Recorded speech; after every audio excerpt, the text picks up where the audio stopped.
Вот теперь у меня вопрос, да?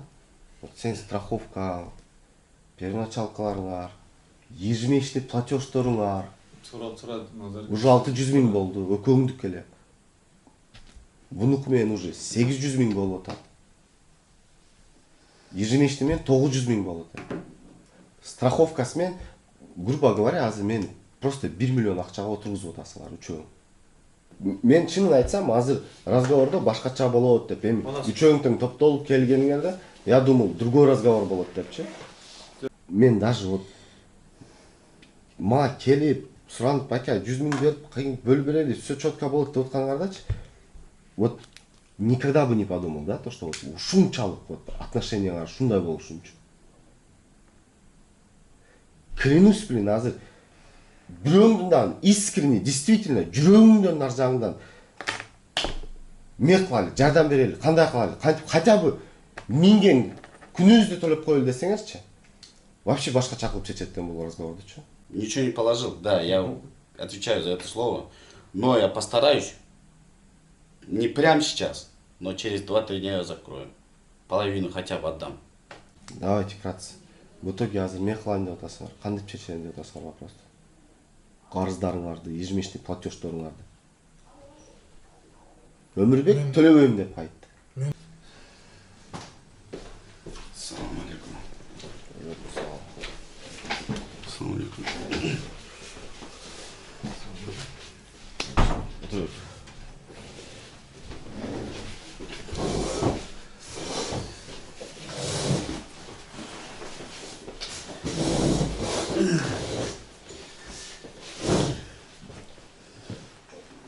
Так, номер машины, я отвалил, у кого какая машина номер? Өмүрбек. 050 550. 550 регион. Регион, да, просто 050 номер, правильно получается, да?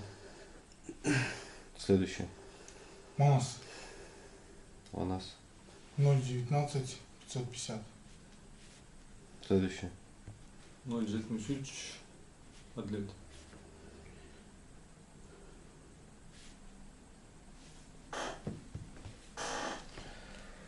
Так, жигиттер, смотрите. Я сіздерге кече чалыптым, а? С каждым же разговаривал, правильно? Ну да. Жалпы айттым, то, что надо приехать и вопрос закрыть по первоначальным взносам, тура. Биринчиден, силер машиналарды качан алып кеткенсиңер? Канча ай болду? Марттын 28-inde. 29-unda 28-inde. Так. Мартта, получается, забрали, да? Апрель, май, июль, азыр июль. 4-нчы ай болуп атат, да? Правильно? 4-нчы ай. Платежкалар канча число? 1-ci числода. 1 числа. Первоначальный взнос канчадан бергенсиңер? Өмүрбек, канча бергенсиң могу? 100 000 бергенбиз. Да, Манас. Тоже. Полный изменил. Все по 100, да? Все, получается, 200 осталось. мартта 100 000 берип, 3 машинаны алып кетесиңер Питерге, туурабы?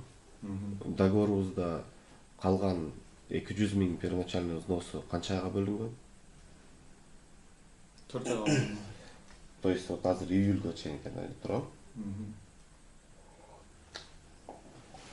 Айына ошондо 50 000 төлөбүз деп договор болгонбу? Азыр 4 айдын ичинде получается бир тиын жабылган жок, туурабы?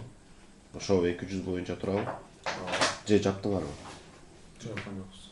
Ни частично, ничего. Назар ака, бизде закрытый совещание болуп атабы, же видео тартылып атабы, ошол боюнча да айтып. Бул нерсени да чечип койсок жакшы болот, аркада бала тартып атат да.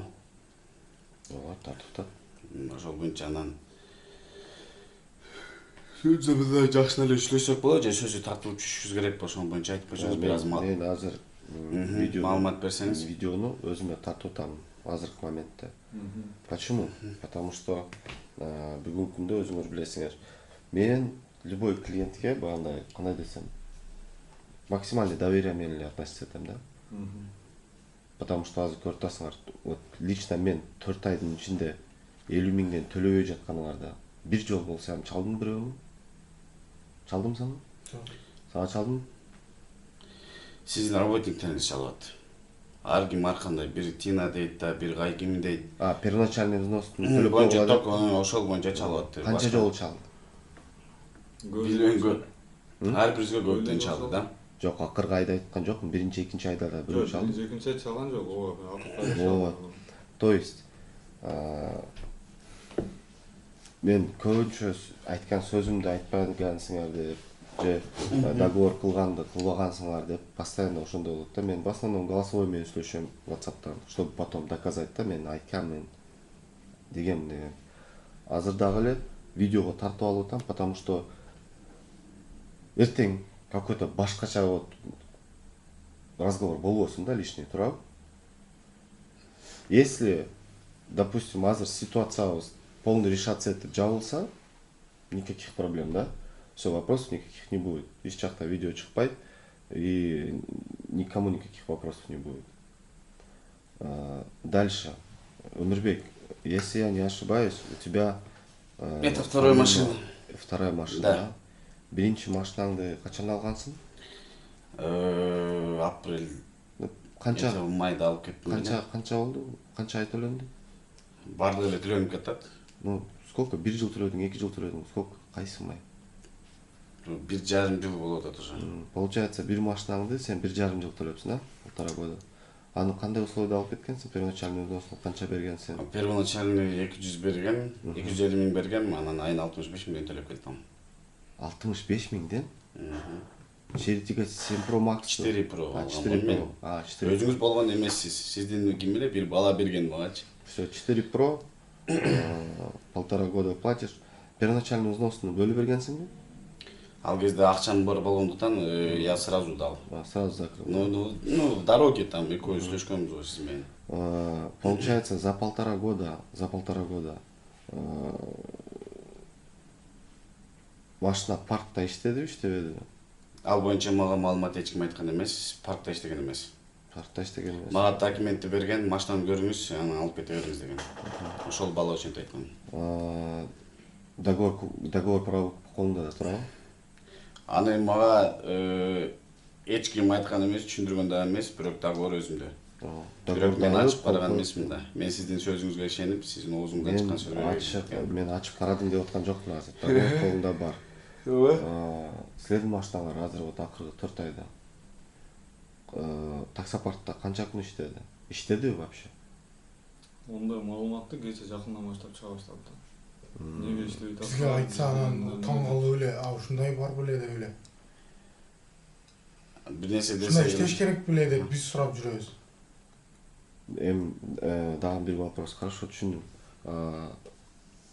Именно биздин компаниябызга эмне үчүн мага келип алып атасыңар машинаны? Кайерден таптыңар? Номеримди же YouTube ба? Вот. Мен бир тааныштан уккандыгым үчүн Озеки сүйлөшкөнбүз деди. Ал адам кетип калды уже. Ошого байланыштуу мен өзүмдөн Озеки эле YouTube көргөн эмесмин деп атат. Сизге айткам, кайдан тапкансыз дегенде мен я не смотрел деген. Потом вы начали ссылки кидать. Потом я начинал. Ал бала айткан мага, короче, Озеки жакшы бала, чётко. Все решать вопрос, там дальнейших проблем не будет деген алчы. Получается, баарыңар эле билет экенсиңер YouTube бар экенин, туурабы? Ну, баягы таштабадыңыз, вот. Периодически видео көрөсүңөрбү? Нет, иногда. Канча видео көрөсүңөр? Ну ты по-любому смотрел, да? Вот.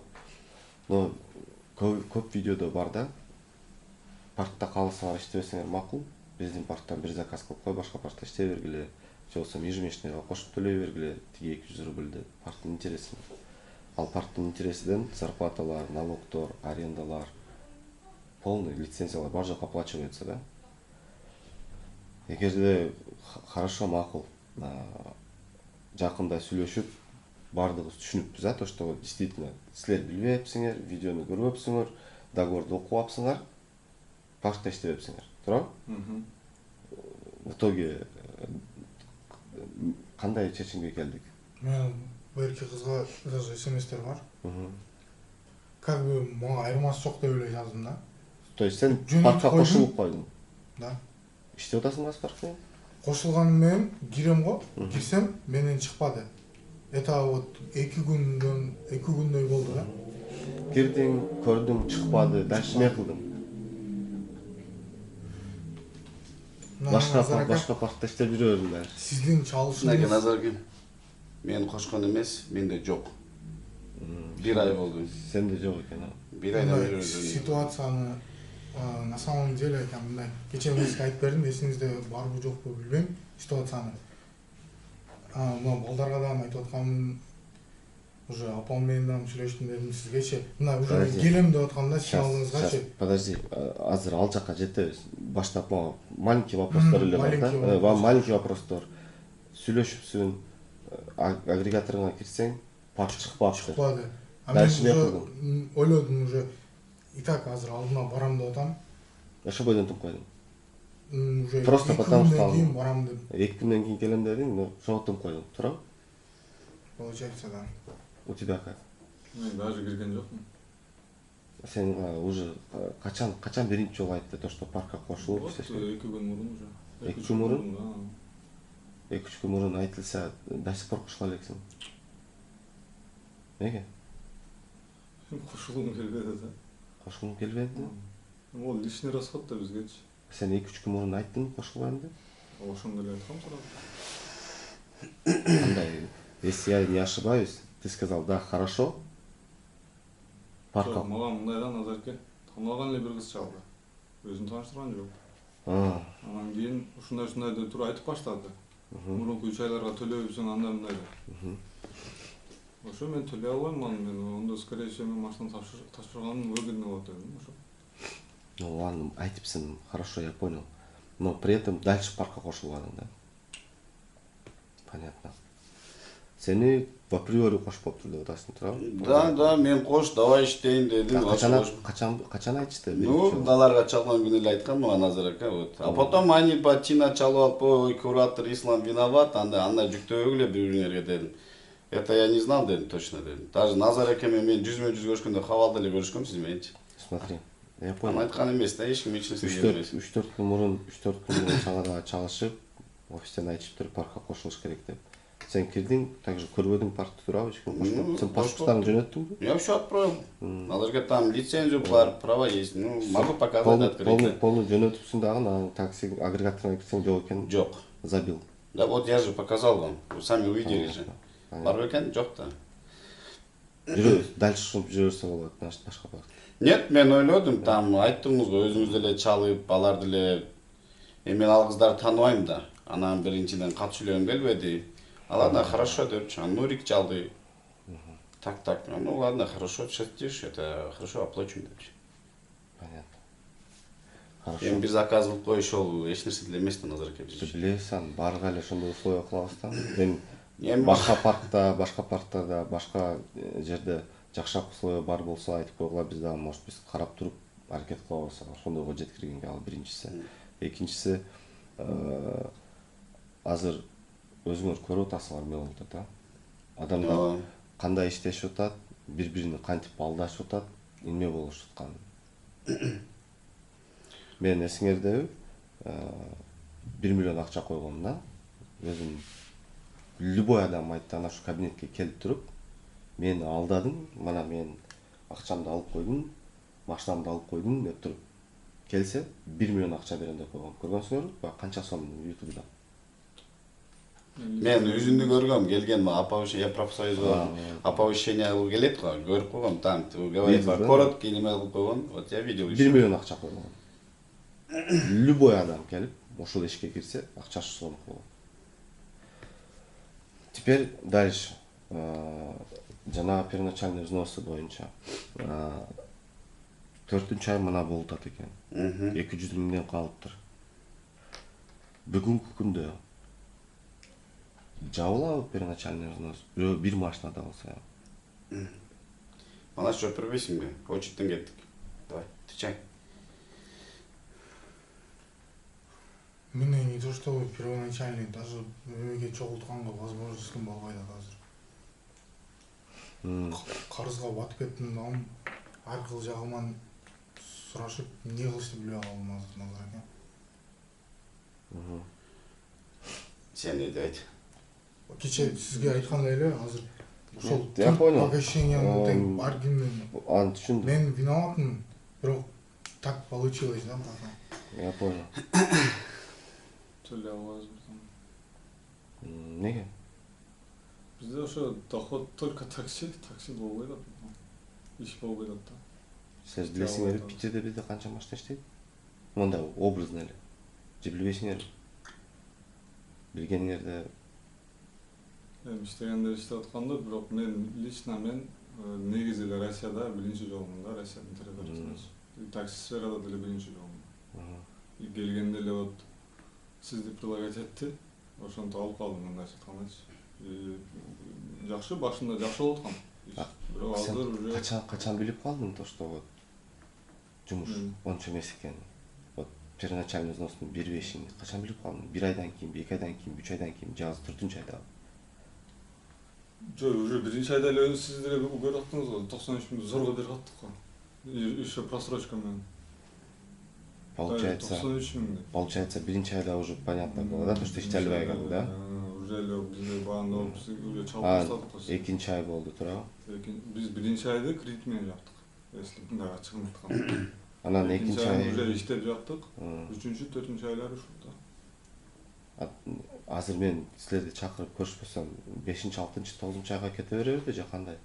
Мен просто интересно да, силер качан өзүң мынтип токтотот эдиң да? Мен болду, первоначально бербейм, бере албайм, иштей албайм деген күн качан келет деди? Жок, өзү Жамал брат чалган бизгечи. Первоначальный силер мына күнү берет экенсиңер деп. Түшүнбөдүм. Мен сөзүмдү башка жакка бурбай, менде бир эле вопрос. Вот сен 1 ай иштепсиң, көрдүң, 2-чи ай иштепсиң, көрдүң. Канча ай өтүш керек? Чтобы вот болду, төлөйм. Мына сентябрдан иш башталат го өзү негизи, сентябрдан. Негизи сентябрда. Жок, мындай как бы кичине болсо да кыймылдап. Азыр каникулда ошондой болду экен деп ойлодук да биз. Сентябрда кичине иш башталып кетсе, биз ошондон баштайлы беребиз деп ойлогом. Сен мага чалып ошону айттың, сентябрда жабам? Узак айттым. Качан? Мага чалып баштаганда мен түшүндүрдүм Жамал. Ошо чалып баштаган 5 күн, 10 күн, 20 күн, 1 ай качан чала баштады? Эми ол точно даталар эсте жок, мага чалды, ушуну сен мына Эсте бар, потому что недавно чала баштады. Эсте бар. 1 ай мурун да эми. 1 айга жетпейт да. Ооба. Потому что ал жакта күттүк да турабы? Айтып аттыңар. Жылдырайлы. Хорошо.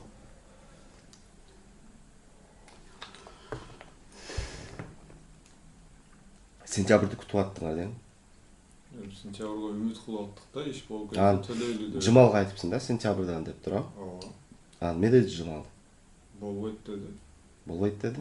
Болбойт, мына күнгө коюп койгула деди. Болбойт дегенден кийин, когда ты им начал звонить, говорит, что надо закрыть. Они сказали мне, типа, мы до сентября сможем платить. Я сказал, не вариант до сентября. Да, я понял. Что болбойт дегенде почти 20 күн мурун, болбойт дегенде эмне кылдыңар? Бияка келдиңер? Келген жокпуз эми биз бүтүрдүм. Не, я не понял. Подожди. Силер айтыпсыңар, конкретно сен Жамалга айтыпсың, мен сентябрдан баштап первоначалканы жаба алам деп айтыпсың, туурабы? Ооба. Жамал сага болбойт деди андай, туурабы? Ооба. Анан эмне кылдың дальше? Мага келип офиске, Назареке, короче, сентябрга чейин жабылса болбойт экен.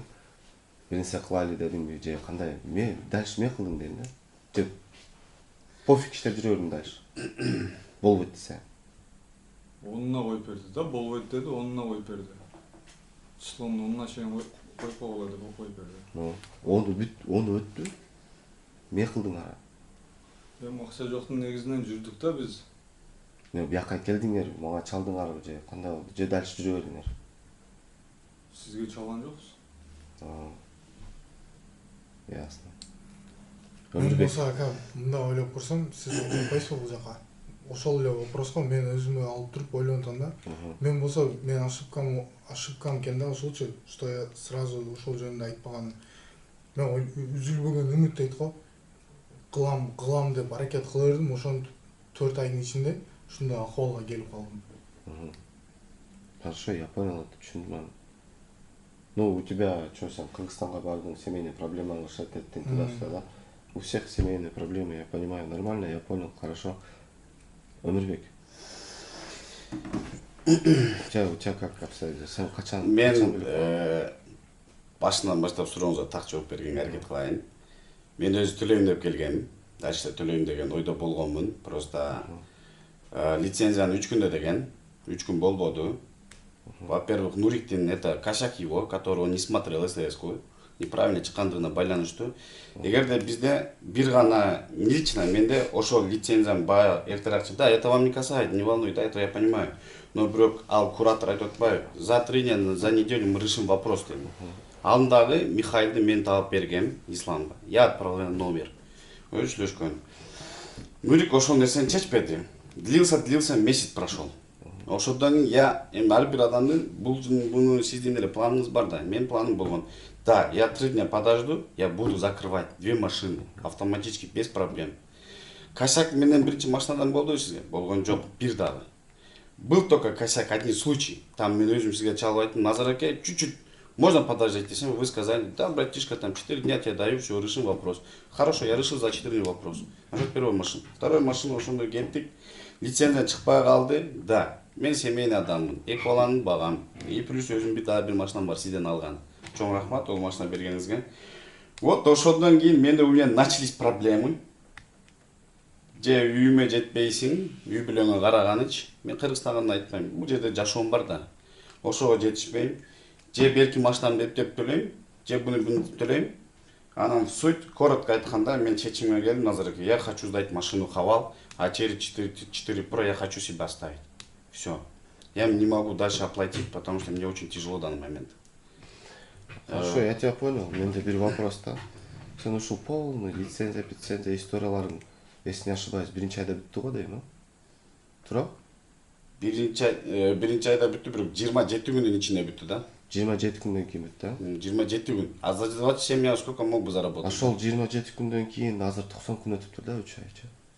Өттү 3 ай. Эми я понимаю, допустим, биринчи айда эле келип Өмүрбек мне болду первоначалка 50 миңден төлөйм деген го десе, аке, лицензия задержка болуп калды. Жылдырып туралы десең, проблема нет.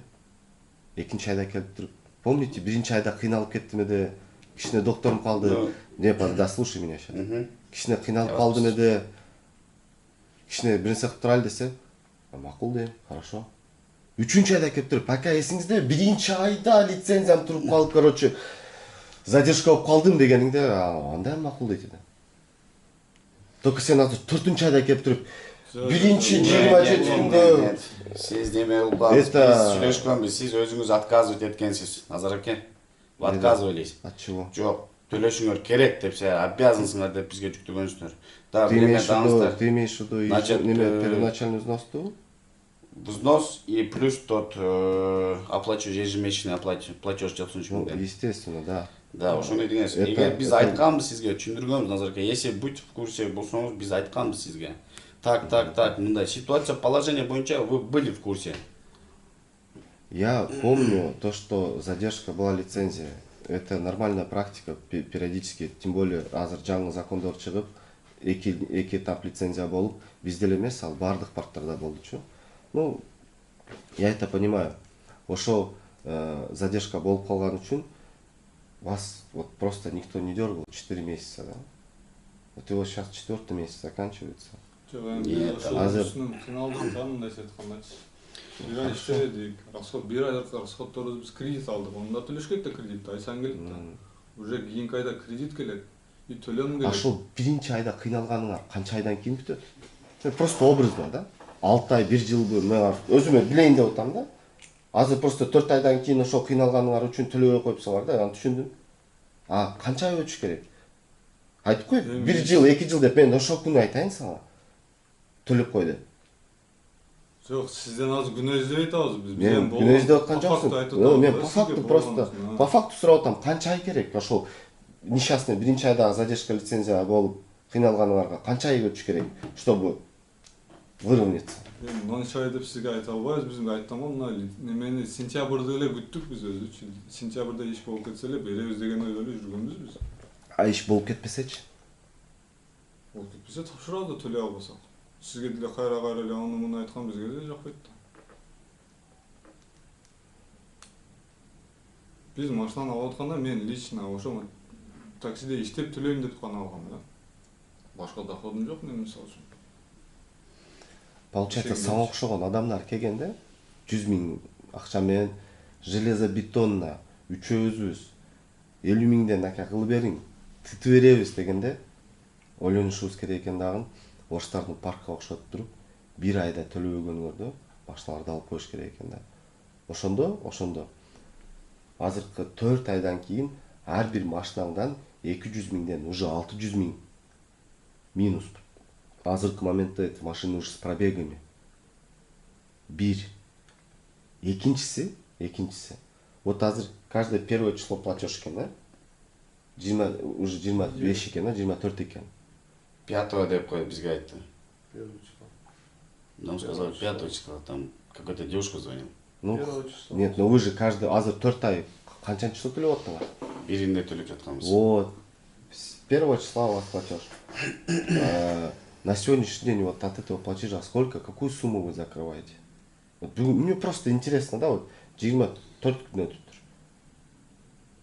Лично сен канча жабасың азыр? Вот бир ай мингениңе. иштеке мындай ашыра албаганым үчүн, иштеке жетишпегеним үчүн сизге келейин деп атканым ошол боюнча. Жок, аны түшүндүм, келейин деп атканыңды. Мен просто азыр получается, ты мне на вопрос ответь. Бүгүнкү күндө бир тыйындан жаба албайсың бир ай мингениңе. Сенчи? Ошондой. Өмүрбек сенчи? 24 күн минген төлөшүм керекпи? Жок, мен сенен сурап атам, азыр 24 күн мингениң убакытты. Канчасын жаба аласың азыр? Вот просто ежемесячный платеж. Прямо сейчас или бир аз убакыт өткөрүппү? Прямо сейчас просто. Мы о сегодняшнем дне говорим. Прямо сейчас не могу. А за страховку, брат? Я сделаю, брат, это. Ты мне в понедельник обещал, уже какой день? Ну да, мы же с тобой там договорились. По чуть-чуть, я же объяснил, брат. Брат, уже среда. А тебя так и ни копейки не упало.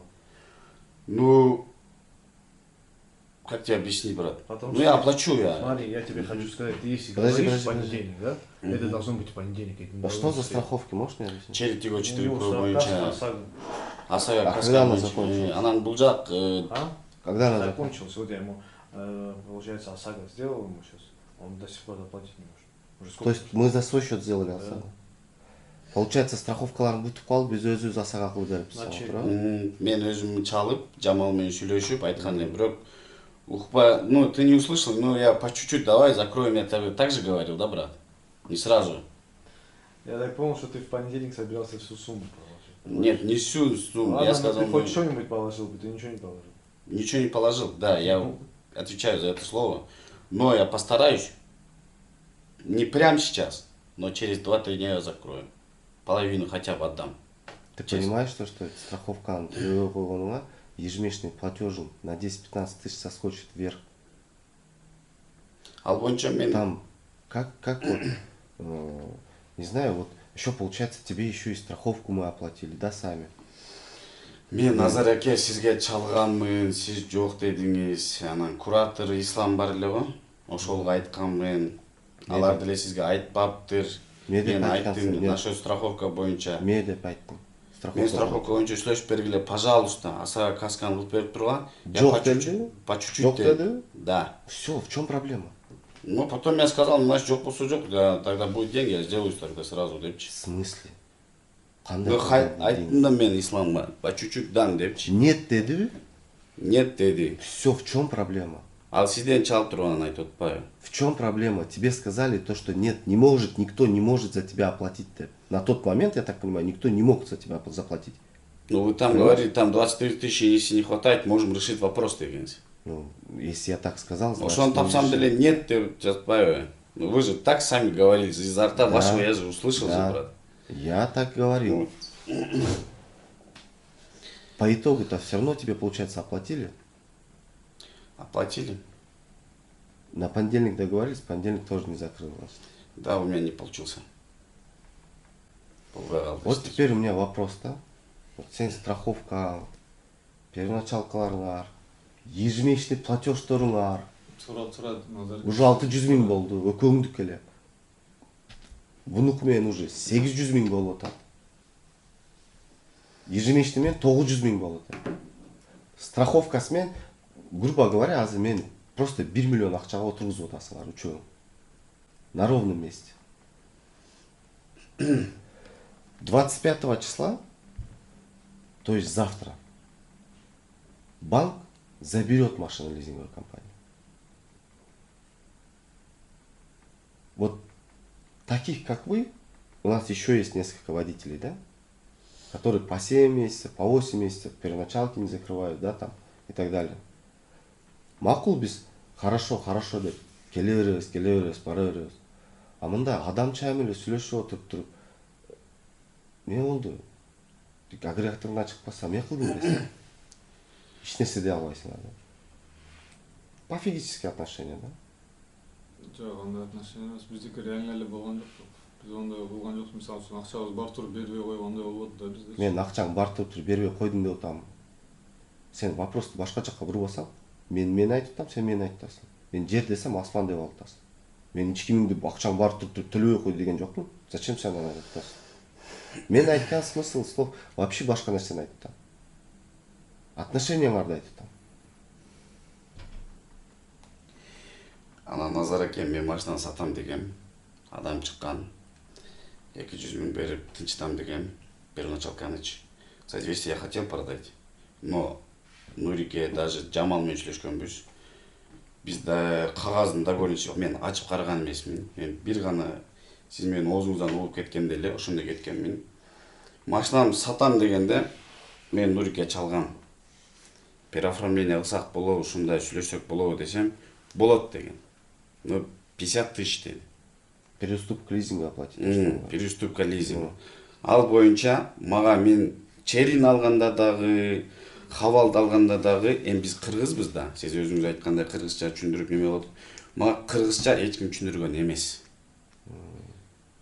Түшүндүм, эми ошону түшүндүрөм. Мен адам тапкам. Мен получается основной правилаларны айтып YouTube'да чыгарганыма жетпейт экен. Эми мен ар бир клиентти договорду бергенден тышкары, билбейм, мени билбейсиң деп туруп, полный айтып бүтүшүм керекпи же окуп бүтүшүм керекпи? Мен сени түшүндүм. То, что ты не прочитал договор, я тебя тоже понял. Там азыр айтып атасың, айткан жоксуң. Вот честно, мен ар бир клиент менен одинаковый договор кылам. Ну реально, да? Бизде уже канча жылдан бери ничего не меняется, да? Одинаковые правила, одинаковые условия. У всех. YouTube то же самое. YouTube'да эмеле ушул эле айткан сөздөрдү айтабыз. Постоянно машиналар чыгарып атканда. Не то что миллион, 1000 раз там вообще миллионы раз вопросы задавали. Как машинаны бирөө башка адамга өткөрүп берсе болобу депчи.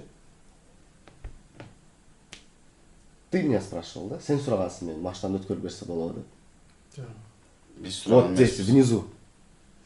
Кире бериште. Өткөрүп берсе кандай болот деген. В третий подъездге кире бериште. Ладно, суть в том, что силер сурабаган болсоңор, мен кантип па силер билесиңер, билбейсиңер, мен каяктан билем аны. Есть основные правила, которые сразу обсуждаются. Проблем нет. Все остальное договорда турат, ачып окудуңар. Сейчас даже суть не в этом, не переуступки, не то, что силер окубадыңар, же укпадыңарчы. Мен азыр айтайын деген сөзүм, это вот просто силердин отношениялар, да. Бул ушул хабалдарды чыгарыш өтө кыйын болгон. Баалар көтөрүлүп, өзүбүз первоначалкага кошуп төлөп, потому что репутация важнее, да. Силерге обещать этип койгонбуз да. Только үчөөң ошол хабалды алып кеткенсиңер. Силерден бөлөк эч кимге жеткен эмес ал машиналар. Күткөнүңөр үчүн мен өзүм уят болуп, чуть-чуть задержка була. Өзүмө минус кылып болсо ham алып берейин деп аракет кылып алып бергенчи. А силер болсо 4 айдан кийин келип алып, жок мен төлөй албайм, сентябрды күттүм, паркты укпаппын, переуступканы укпаппын, договорду алып чыкпаппын. Ежемесячный төлөй албайм. У меня просто вопрос. Башка парктарда адамдар шылтоо кылып эле, блин, просто путевойду алып алган үчүн эле машиналарды алып коюп атышат. Ачык эле, правильно? Ютубту баарыбыз көрөбүз. Никто не скрывает этого. Биздики вот эмне болуш керек, кандай кылышыбыз керек? Өзүңөр мындай ойлонгулачы, кап-катта жигиттерсиңерчи. Вот эмне кылышыбыз керек, чтобы ушинтип силерге окшоп дагы эртең 3 балбан келип туруп, ушундай отношение кылып, дагы 1 миллионго бизди отургузбаш үчүн. Жок, эми 1 миллионго отургузбаш үчүн Назараке андай нерсенин кереги жок, просто эми Конечно, андай нерсенин кереги жок. Мен сенен керекпи, керекмес деп аткан сөз жокмун. Жок, эми сиздин сөзүңүз прав. Бирок эми бир аз неме справедливый карашыңыз керек да, Назараке. Биз келгенбиз, кечиресиз. Биз келдик, лицензия мен уверенно чыгат деген, потому что я знал. Менин лицензиям качан кылыптыр, билесизби, чери тигонукун. При чем тут вообще лицензия сейчас? Сиз болуптур, YouTube'да мен бир жолу көргөм, лицензияны бүтүрүп берер деген жериңиз бар. Я слышал. Вот, ошого мен ойлогом, менин оюм боюнча. Келем, хабалды алам, Кудай буйруса алып кетем, барам, лицензиям барганда уже бүтөт депчи. Михаил 3 күндөн же 5 күндө чыгарып берет. Бир жуманын ичинде уже лицензия готовый болот. Ал проблемасын эмнеден болгонун сиз билесиз да, эмнеден экенин. Неден болгон? СТСКнын багы ГИБДДнын немеси жок, номеру көрүнбөйт. Это получается ГИБДД СТСти тур эмес берген же или просто на печать болуп калып көрүнбөй калган? Вообще көрүнбөй калган. Мы отправляли, исламга жөнөткөн. Получается, ал жерде сен дагы виноват эмессиң, мен дагы виноват эмесмин. ГАИ виноват болуп атпырабы? Куратор кирип сүйлөшсө болмок да ошол жерде. Здесь не видно деп өзү деле айттыбы, айтпады, аны билбейм, бирок өзү кирбей койду кайрачы. Келдик, ислам айтты, короче, бул нерсе өтө чозулат dedi да. Айтты, сиздин черигиңизде бат бүтпөйт dedi. Өмүрөк байке dedi. Бул бир аз чоюлат окшойт dedi. Биз ошону жеткенден уккандан биз аябай башкача ойлор кетти. Чё будем, как будем делать депчи. А мы начали вам объяснять ситуацию. А сиз аны уккуңуз да келбедиби, же келдиби, мен билбейм, бирок сиз уктуңуз. Подожди. Ошонун силерден ошону эсли мен укпаган болсом, 4 ай 50 миңден эч ким силерден сурап аткан жок го. Же мен 2-3 айда чалып туруп 50 миңден которгула договордой дедимби? Наверное, биз дагы эле ошол лицензия бир аз задержка болгон үчүн чалган жокпуз. Акчаны которгула деген жокпуз. Же офистен бирөө жерден чалдымбы? Жок, чалган жоксуң. Анда зачем ты сейчас говоришь о том, что как будто мен внимание обращать этпей силерди ошо бойдон калтырып койгондой? Даже чалып сураганда да айтпадыңыз го, Назараке, я сейчас скажу деген үнүңүздү мен укканмын. Азыр айтып берем ГИБДДнын немесин. Техосмотр өткөндө деле диагностика картаны деле өткөндөчү ошо биз лично Нурикке айтканбыз. Нурик сизге чалган. Давай так, сен азыр сөздү көп кылтасың. Ошол лицензиянын аркасынан получается сен оюңча 4 айда ошол лицензиянын аркасынан болду. Ошого төлөй албай калдыңбы азыр? Мен лично ошол нерсе лицензия болбой калгандыгына байланыштуу аябай бир аз кыйналып кеттим. Лицензиям чыкпай калган. Ошо канча ай өтүш керек да кыйналганын түгөнүш үчүн? 4 ай жетпептир азыр. Хорошо, канча айдагы айтчы? Канча экенин айтпайм, бирок канча айда неме кылат, мен сизге айттым, оюмду толук айттым, сизге жүзүңүзгө келип жарым арада таштабай жүзүңүзгө келип айтып атпайм, Назараке. Кандай жарым арада таштабай? Кандай жарым? Машинаны көргүлө таштап кетип качып кеткендер болот, а мен сиздин өзүңүздүн алдыңызга келип атпаймынбы? А мен сага ошого рахмат айтышым керекпи азыр? Жок, рахмат айтышыңыз деле кереги жок. Ал менин да косягым. Мен айтып атпайм сизге. Я что-то не пойму, Өмүрбек. Сен анда ойлонуп туруп сүйлөсөң? Я понимаю, там это нормальное явление болсо. Себеби мага азыр машинаны таштап койгонум рахмат айт дегендей кылып сүйлөйсүң да. В смысле сен аны таштап кетишиң керек бир жерде? Машинаны өзүм тапшырам деп алым жетпей калгандыгына байланыштуу. Ошону тапшырам деп сизге келдим мен. Сен келген жоксуң. Мен сага кече чалып туруп баягы кел дедим. Ошо чалганыңыздан биз келдик. Сен өзүң мурдагы күнү келип туруп, ака, төлөй албай калдым. Давайте решим десең, ушул сөздү айтсаң болот. А когда я тебе звоню и говорю то, что азыр машиналарды өчүртүп, ошол жерден эвакуаторуна алып кетет, бүгүн келгиле десем, эмне кылдыңар үчөөң тең? Вот мен саат 12-де, 1-де, обедте чалдымбы? Бирөөң болсо келдиңби? Мен сурандым силерден. Жигиттер, бүгүн азыр сразу отургула машинага, келгиле кечкиче. Бияктан геолокацияларды жөнөтүп, сүрөттөрүн тартып, машина берде, мен айттымбы?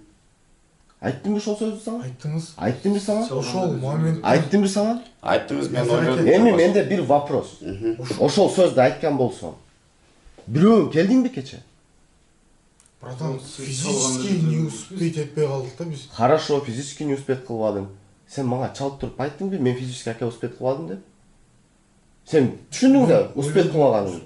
Сіз көріп эле турат го дедим да, жылып айдап кетип атканыңыздычы, что Москва жакка карап айдап Мен кетип сага атканыңызды. кайгыдан көрүп турамын азыр мен. Эмнеге көрүп турушум керек сени? Мен ойлодум да, сіз көріп эле. Сен оюңду сурап аткан жокмун. Вопрос простой. Үчөөң тең, мага макул, азыр чыгабыз, кетип атабыз дедиң. Туурабы? Бирөөң болсо дагы чалып туруп мага кече, ака жиндиге окшоп күтпөң бизге кечкече. Келбейбиз деп кимиңе айттың? Эч кимибиз айткан жокпуз. Келебиз дедик. Анда вопрос.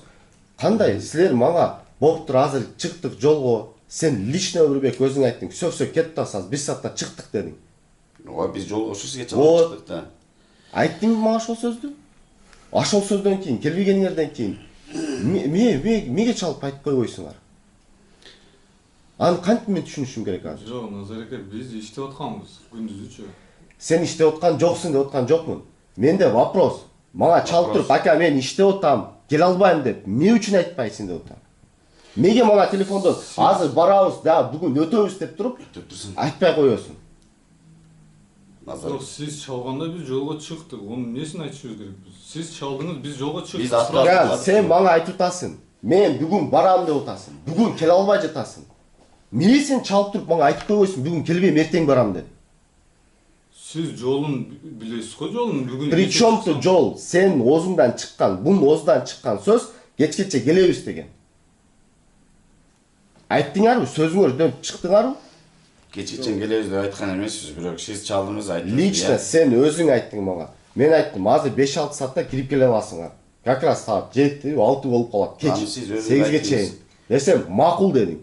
Платка менен кирип келесиңер дедик. Бирок платка менен киргенде деле биз физически жетишпейбиз ал жактанчы. Платка менен мен келем, Назареке там. Өмүрбек чалып туруп мага успет кылбадым деп айтып койсоң го, эмне үчүн мен кечтен бери вот офисте отурам? Үйгө дагы бара элекмин Сиз азыр. чалдыңыз, биз сизди түшүнөт деп эле ойлодум да, мисалы үчүн. Биз түшүнүп эле келип, сиз Сиз биз чалганда жолго жолго чыктык. чыктык. Сиз чалдыңыз, биз жолго чыктык. Келгенибиз ушул болду. Жолдо уктадык, эс алып келдик. Молодец. Вопрос все равно башка болуп атат. Мен сен жолго чыкпай койдуң деп аткан жокмун. Мен сага айттым.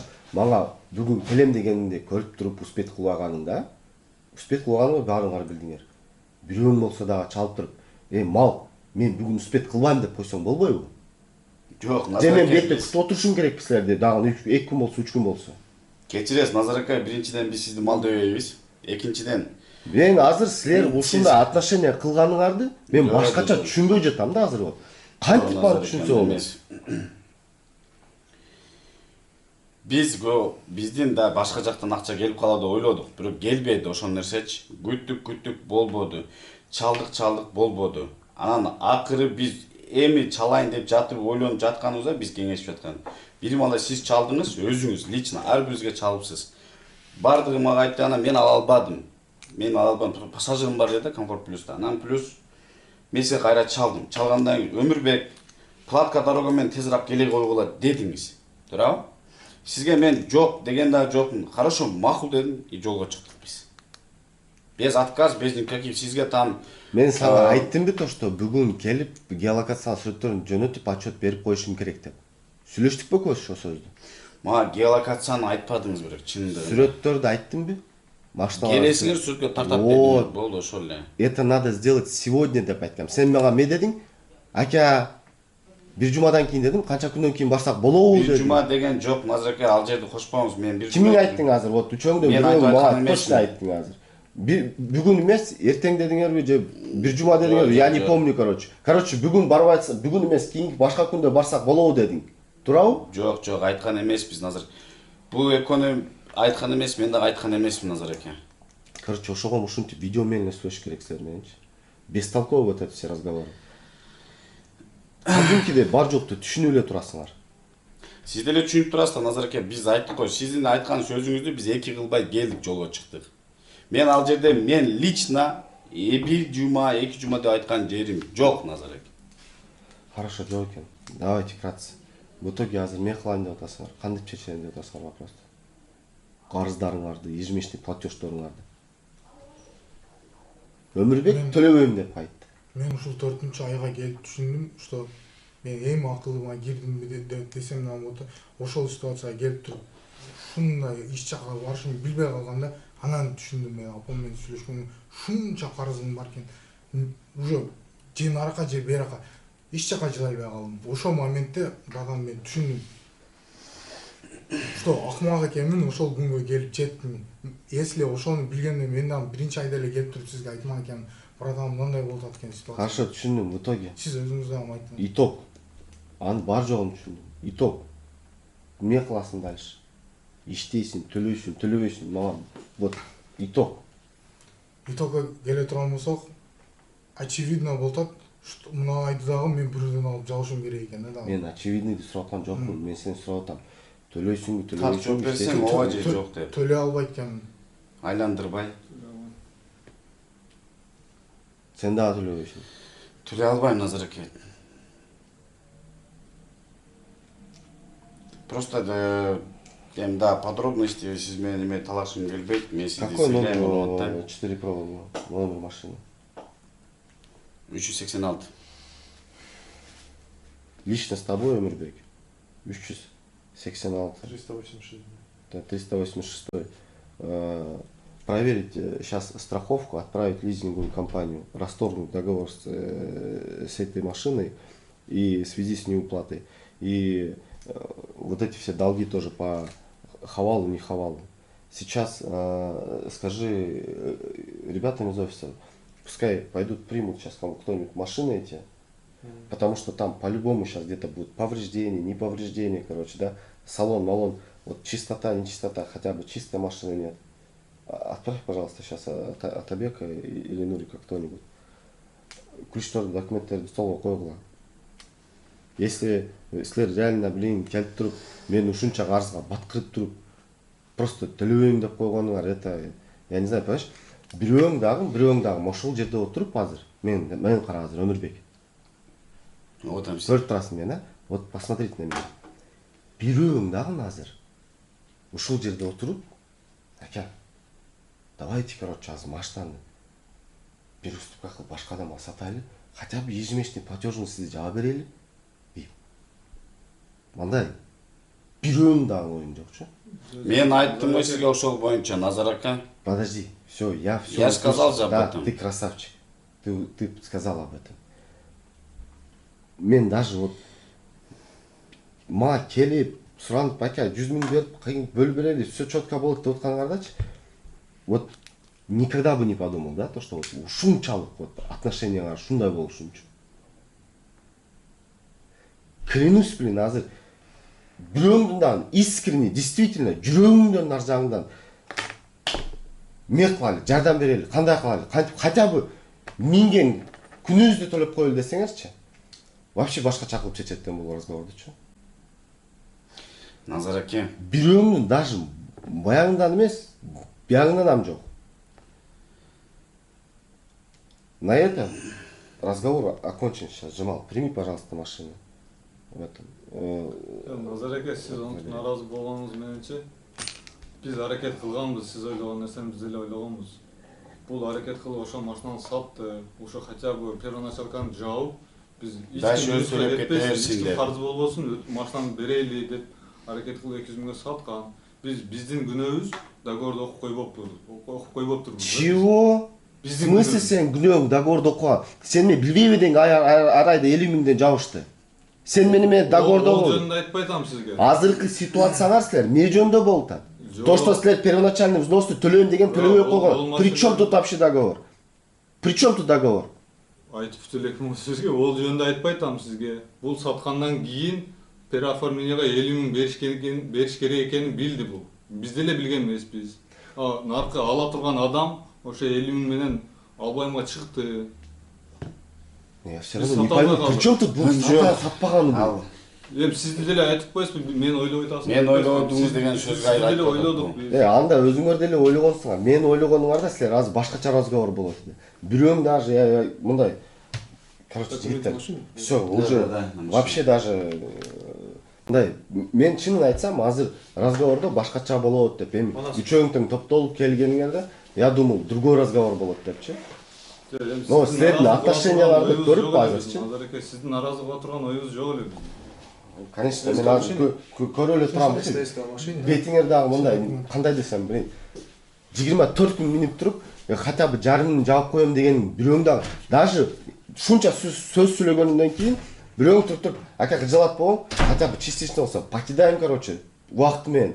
Биз бандай Назареке сиз бандай жаман балдардай эмеспиз деп бирөөң дагы айткан жок. Жок, сиз сөз бербей атпайсызбы? На этом разговор закончу. Мен ошондой жаман адаммын, сөз бербеген. Ошончо силер дугуп туруп, силерге сөз бербей койдум. Ушинтип жаман болуп бүтөйлү. Нет смысла с вами разговаривать. Болду мне. Уже, блин, не знаю, ничего, никакого, ни мужского, ни достоинства, блин, ни чести, ни совести, вообще ничего нет у вас. Есть. Все, давайте, коридорга чыккыла, Джамал мен принимать эткиле, машинаңарды сдавать эткиле. Выходим. На этом все. Вообще даже никакого желания даже с вами нет разговаривать. Жигиттер, тургула. Давайте, чыкпалы.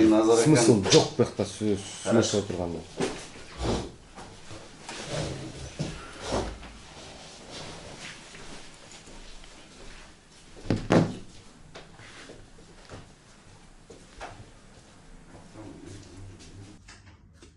Мына бул азыркы видеону биринчиден салам алейкум баарыңыздарга. Азыркы видеону YouTube'га чыгарып эле коебуз. Ар ким өзүнүн мнениясында калсын. Ар ким өзүнүн мнениясында калсын. Мен как оно есть эле беттерге эле айтып, как оно есть эле сүйлөштүк. Өзүңүздөр көрдүңүздөр. Канча айдан бери уже 4-ай кетип атат. До сих пор даже вот суранып келип атабызчы. Же паркта иштешпейт, же договорду окубадым дейт, же переначалкасын жап. Мен уже чынын айтсам уже вообще даже билбейм, вот кантип ушундай адамдар менен дальше сүйлөшүш керек. Ошого өзүңүздөр өбүт кылып, комментарийда мненияңыздар болсо жазып коюңуздар. Бул жумушта дагы ушундай неприятный ситуациялар өтө көп болот. Ушул именно ушул ситуацияны силерге баарыңыздарга как оно есть ачык эле көрсөтүп коеюн деп атам. Баарыңыздарга чоң рахмат, убакыт бергениңизге. Ассалам алейкум.